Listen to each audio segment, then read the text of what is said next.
Since we are on the subject of references, just remember that the same will happen with a function. Whenever I need to invoke a function, I am required to include the parentheses at the end, because this is what is going to invoke the function, execute the code inside of that, and return any result that I need. If I do not include parentheses, it's not that it's not going to work. It's just that I'm going to receive something different. Instead of receiving the result from that function, I'm going to receive a reference to that function itself. Let's make an example. Let's do the same one from the presentation. Let's get message and return my message. And then let's just log that information. So result1, receive, get message, and let's use parentheses to execute. And then let's just log the result that I have. And as you can imagine, I am going to get my message. I am calling this function because I am using parentheses, and then I get the result from that. But what happens if I do the same but without including the parentheses?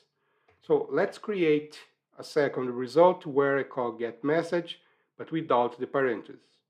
Now let's log this second result, and if I save, you can see that I don't have the string my message. What I have is a reference to the function itself, in this case to the function getMessage. I can use this in my advantage because now I can call this function using the getMessage name or using result2 name. So if I do something like this, result3 receives result2, and then I log this third result.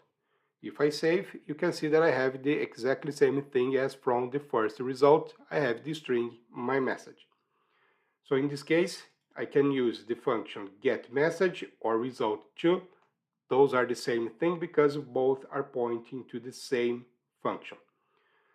So just be careful with that. I need to include the parentheses whenever I need to invoke a function. Otherwise, I'm going to get the reference. The same happens if I had some parameters. So let's create another example. Let's create a function called sum, which I'm going to receive 2 parameters. Then let's just return the sum of those. And to use that, let's create result1 and call that function and just log the result. So if I save, you can see that I'm going to get number 8 because I am using parentheses to invoke that function. And since that function expects some arguments, I'm sending 3 and 5, and it is returning the result to me.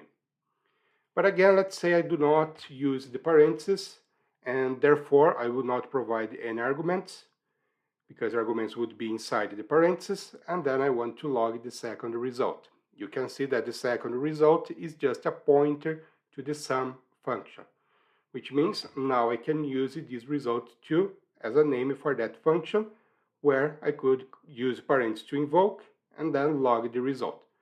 Also note that with the parentheses I am including all the arguments that it needs, so if I save, I should get the result 9. So that's it.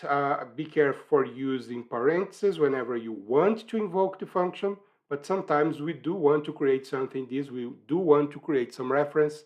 This is something that we can use in our advantage whenever working with JavaScript.